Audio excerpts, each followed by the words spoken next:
நேரத்திற்கான தலைப்புச் செய்திகளை பார்க்கலாம். தமிழக காவல்துறையில் சிறப்பாக பணியாற்றிய காவலர்களுக்கு பதக்கம் வழங்கும் நிகழ்ச்சி ராஜரத்தினம் மைதானத்தில் நடைபெற்ற நிகழ்ச்சியில் அணிவகுப்பு மரியாதையை ஏற்றுக்கொண்டார் முதலமைச்சர் மு.க.ஸ்டாலின். தமிழையும் குறுமுனி அகத்தியன் காப்பதாய் பாரதி பாடினான். மூன்று தமிழையும் மூவேந்தர் வழிவந்த தமிழர் மரபையும் இன உணர்வோடும் மொழி அறிவோடும் வார்த்தெடுத்து தன்மானம் காத்து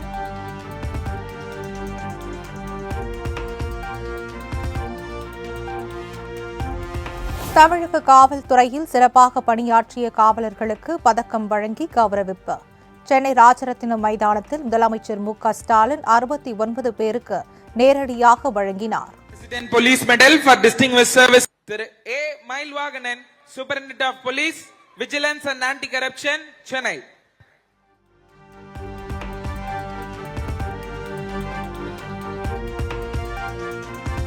பட்டமளிப்பு விழாக்களின் போது பாரம்பரிய அடிப்படையில் இந்திய ஆடை குறியீட்டை வடிவமைக்க வேண்டும்.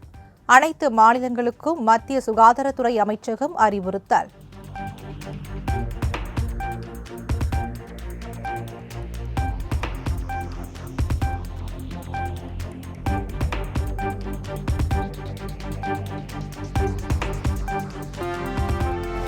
கிருஷ்ணகிரி பள்ளி மாணவி பாலியல் வன்கொடுமை வழக்கு.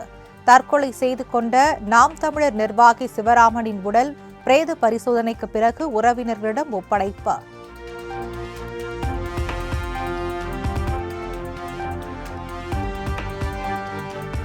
கிருஷ்ணகிரி பள்ளி மாணவிகள் பாலியல் வன்கொடுமை வழக்கில் குற்றம் சாட்டப்பட்டவர் மற்றும் அவரது தந்தையின் மரணங்களில் சந்தேகம் உள்ளது. சிறப்பு புலனாய்வு குழு விசாரணை நடத்தி உண்மையை வெளிக்கொண்டு வர வேண்டும் என எடப்பாடி பழனிசாமி வலியுறுத்தல்.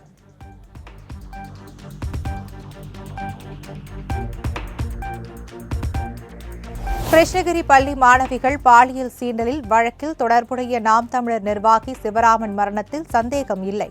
குற்ற உணர்ச்சியில் தற்கொலை செய்து கொண்டதாகவும் சீமான் விளக்கம். அதெல்லாம் இல்ல, அது இல்ல. அவர் செஞ்சதுனாலதான் அவர் குற்ற உணர்வு இறந்துட்டாரு. அது அவர் குற்றச்செயலில் ஈடுபட்டார் தெரிஞ்சோன்னா அவரை பிடிச்சு காவலர்கிட்ட ஒப்படைச்சதே நாம் தமிழர் கட்சி பிள்ளைய தான். அதனால எங்களுக்கு சந்தேகம் இல்லை. யாரோ ஒருத்தர் பின்னாடி.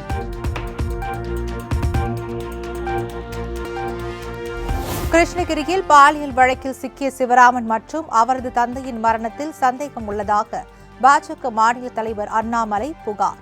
முக்கிய பிரமுகர்களை காப்பாற்ற கொல்லப்பட்டிருக்கலாமோ என்ற கேள்வி எழுவதாக கருத்து.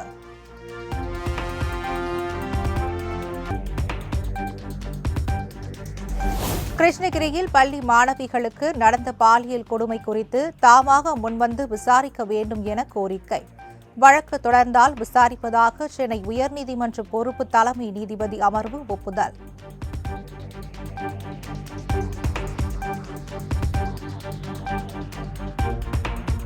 நிதி நிறுவன மோசடி வழக்கில் ஜாமீன் கோரி சென்னை சிறப்பு நீதிமன்றத்தில் தேவானந்தன் வழக்கு. காவல்துறை எதிர்ப்பு தெரிவித்ததை அடுத்து ஆகஸ்ட் 28ஆம் தேதி விசாரணை ஒத்திவைப்பு.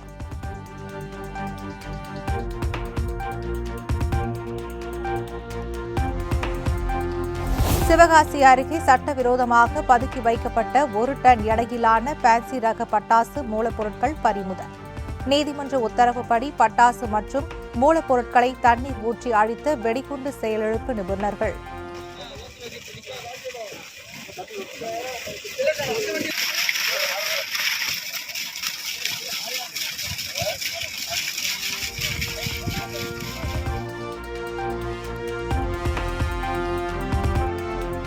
தேனி மாவட்டம் ஆண்டிப்பட்டி அருகே காட்டு பன்றியை வேட்டையாட நாட்டு வெடிகுண்டுகளை பயன்படுத்தியதாக புகார்.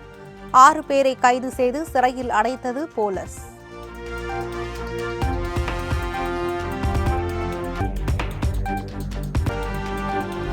அதிமுக முன்னாள் அமைச்சர் எம்.சி. சம்பத்துக்கு எதிரான வழக்கில் 2 மாதங்களில் குற்றப்பத்திரிகை தாக்கல் செய்யப்படும். சென்னை உயர்நீதிமன்றத்தில் தமிழக காவல்துறை தகவல்.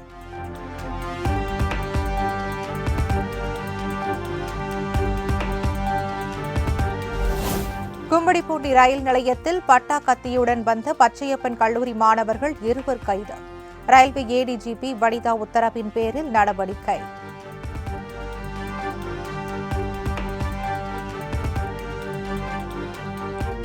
செங்கல்பட்டு மாவட்டம் தாழம்பூரில் உள்ள தனியார் பள்ளிக்கு மின்னஞ்சல் மூலம் வெடிகுண்டு மிரட்டல்.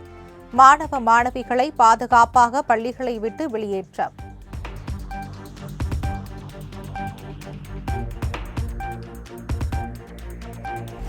பாலியல் வன்கொடுமைகளுக்கு கடுமையான தண்டனை வழங்கப்பட வேண்டும். கொல்கத்தா மருத்துவ மாணவி படுகொலையை கண்டித்து ஆர்ப்பாட்டத்தில் ஈடுபட்ட நாம் தமிழர் கட்சியின் தலைமை ஒருங்கிணைப்பாளர் சீமான் வலியுறுத்தல். தான் தண்டனை எனக்கு அது விடுதல் முடிவு, அது முடிவு. ஆனால் இந்த மாதிரியான கொலைகளுக்கு முற்றுப்புள்ளி வைக்கணும். இந்த செயல் தொடரக்கூடாது சமூகத்தில்னா கட்டும் தண்டனை மரணம் தான்.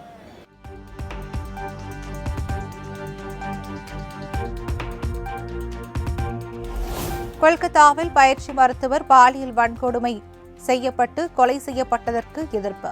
சென்னை மாவட்ட ஆட்சியர் அலுவலகம் அருகே நாம் தமிழர் கட்சியினர் ஆர்ப்பாட்டம்.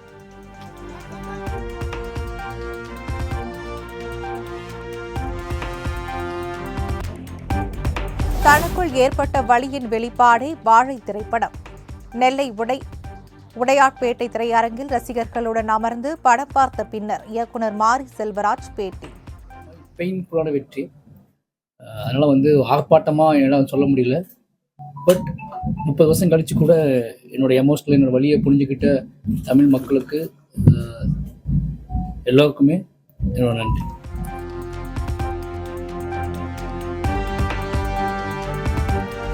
செந்தில் பாலாஜி வழக்கில் எடுக்கப்பட்டுள்ள நடவடிக்கைகள் குறித்த ஆவண நகல்களை சமர்ப்பிக்க தமிழ்நாடு அரசுக்கு உச்சநீதிமன்றம் உத்தரவு. ஆளுநரிடம் சமர்ப்பிக்கப்பட்டுள்ள ஆவணங்களின் நகல்களை 1 வாரத்தில் சமர்ப்பிக்க ஆணை.